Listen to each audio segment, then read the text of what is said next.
السلام علیکم ورحمۃ اللہ وبرکاتہ۔ انسان کو دو چیزوں سے بنایا گیا ہے، ایک اس کا جسم ہے اور دوسری اس کی روح ہے۔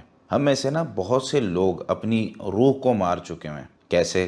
جسم کو زندہ رہنے کے لیے جن چیزوں کی ضرورت ہوتی ہے، اس میں انسان کا کھانا ہے، پینا ہے اور اس کی دیگر چیزیں، سونا ہے، یا جو بھی ہماری جسم کی ریکوائرمنٹس ہیں۔ مثال کے طور پر ایک بندہ جسمانی طور پر بیمار ہوتا ہے، ہاسپٹل جاتا ہے، کوئی ایکسیڈنٹ ہو گیا ہے، بازو ٹوٹ گیا ہے، یا اس کا جو ہے نا کوئی زخم ہو گیا ہے، اس کی دوائی لیتا ہے تو ٹھیک ہو جاتا ہے، اور پھر اپنے جسم کو صحیح رکھتا ہے اور صحیح رکھنے کی کوشش کرتا ہے۔ اور جب کبھی کوئی سر میں درد ہو، دانت میں درد ہو، فوری طور پر بھاگتا ہوا ڈاکٹر کے پاس جاتا ہے، کیونکہ فوری طور پر تکلیف ہونا شروع ہو جاتی ہے۔ لیکن روح کی جو ریکوائرمنٹس ہیں، روح کی جو خوراک ہے، جیسے جسم کھانا پینا سونا یہ ساری چیزیں مانگ رہا ہوتا ہے نا، اور 2-4 دن اگر ہم کھانا نہ کھائیں چکر آنے لگتے ہیں، اور انسان جو ہے نا وہ بے ہوشی کا ایک اس پہ سما ہوتا ہے، نیند نہ پوری ہوئی ہو تو پھر معاملات اس کے خراب ہوتے ہیں، ڈسٹرب ہو جاتے ہیں۔ ایسے ہی روح کا جو معاملہ ہوتا ہے نا وہ ہم سمجھے نہیں ہیں۔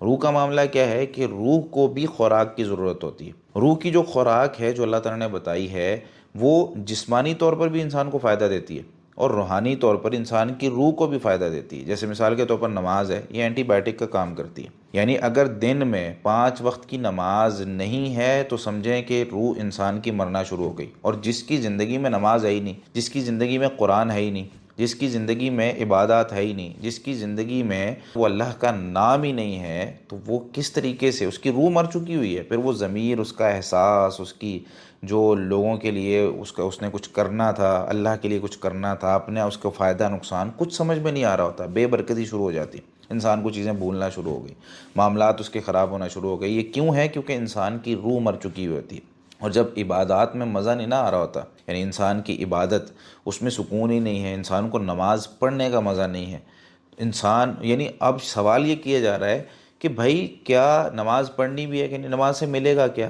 وہ جو روحانی طور پر ہمیں جو ایک طاقت چاہیے تھی وہ تو ہم نے کبھی حاصل ہی نہیں کی۔ نبی کریم صلی اللہ علیہ وسلم پر جب وحی نازل ہوئی تو کیا ہوا؟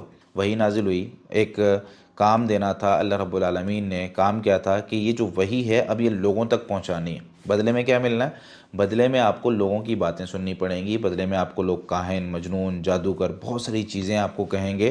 آپ کو روحانی طور پر اپنے آپ کو مضبوط کرنا پڑے گا۔ اب آپ کو نماز پڑھنی ہے، ایک تو فرائض آپ کر رہے ہیں، آپ کو جو تہجد ہے وہ بھی زیادہ کرنا ہے، آپ کو آدھی آدھی رات تک قیام کرنا ہے۔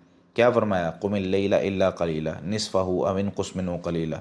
یہ ساری آیات ذکر کرنے کے بعد انا سنلقی علیک قولا ثقیلا، رات کا قیام کریں۔ کیوں؟ بے شک ہم آپ پر ایک بہت وزنی ذمہ داری ڈالنے والے ہیں، بہت وزنی بات آپ کو کہنے والے ہیں جو آپ نے آگے پہنچانی ہے۔ یہ جو وحی ہے اس کو لینا، اس کو آگے پہنچانا یہ کوئی عام کام نہیں ہے، اس کو آگے پہنچانے کے لیے بہت ذمہ داری چاہیے، اور اس میں جو تکلیفیں اور پریشانیاں آئیں گی اس کو برداشت کرنے کے لیے بہت روحانی طاقت چاہیے، روح کو مضبوط ہونا چاہیے۔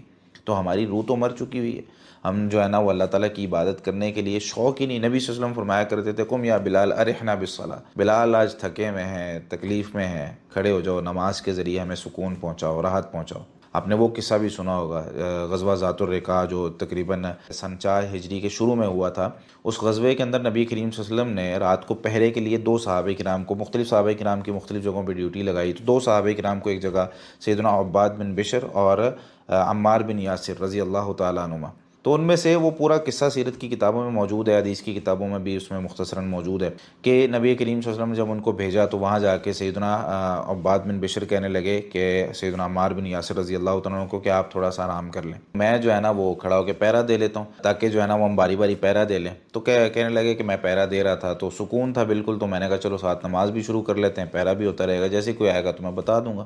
تو کہنے لگے کہ نماز جب شروع کی تو قرآن پڑھنے میں لذت ہی اتنی آ رہی تھی، ایک مشرک آیا، اس نے وہاں سے جو ہے نا تیر مارا، عباد بن بشر رضی اللہ تعالیٰ عنہ کو لگا، اور وہ انہوں نے تیر اتار کے پھینک دیا اور نماز جاری رکھی اپنی۔ سکون اتنا سکون نماز پڑھنے میں آ رہا ہے، روح زندہ تھی نا، جب روح زندہ ہوتی ہے نا تو پھر انسان بہت ساری چیزیں برداشت کر لیتا ہے۔ ایمان انسان کا مضبوط ہو نا تو انسان دنیا ہلا کے اس کو رکھ دے، انسان کچھ نہیں ہوتا۔ جتنے بھی صحابہ کرام جن کے ایمان، روحانیت اندر مضبوط تھا، جن کی روح زندہ تھی، ان لوگوں نے دنیا کو فتح کیا، اور جن کی روح مر جاتی ہے نا وہ ڈر کے، جسم تو سب کا سیم ہے نا، جس کی روح زندہ ہوتی ہے، جس کی روح جو ہے نا وہ بڑی ہو جائے، جس کی روح جو ہے نا وہ مضبوط ہو جائے، جس کا ایمان مضبوط ہو جائے اور جس کی روحانیت مضبوط ہو جائے، وہ دنیا کو فتح کرتا ہے۔ تو انہوں نے نماز مکمل کی سیدنا عباد بن بشر رضی اللہ تعالیٰ عنہ نے، اور پھر اپنے ساتھی کو اٹھایا اور کہنے لگے کہ یہ بھی اگر مجھے ڈرنا نہ ہوتا، جلدی جلدی میں نے نماز ختم کی ہے، اگر مجھے ڈرنا ہوتا کہ پہرا جو نبی صلی اللہ علیہ وسلم نے ذمہ داری لگائی تھی وہ خراب ہو جانا تھا، نہیں تو میں نماز جاری رکھتا۔ تو اس وجہ سے یہ جو چیز ہے اس کو اپنی جو ہماری روحانیت ہے اس کو زندہ کریں۔ تو بات لمبی نہ ہو جائے، اس وجہ سے اتنی سی بات جو ہے نا اس کو یاد رکھیں کہ اپنی روح کو مرنے نہ دیں، اس کو علم کے ذریعے زندہ کریں، اس کو اللہ رب العالمین پر توکل یقین کے ساتھ زندہ کرنے کی کوشش کریں، اور اپنے ایمان کو بڑھانے کی کوشش کریں، اور نمازیں، قرآن اور یہ جتنی بھی عبادات ہیں ان کو اپنی زندگی کا ایک مکمل طور پر حصہ بنائیں تاکہ ہماری روح کبھی فوت نہ ہو۔ جزاکم اللہ خیرا۔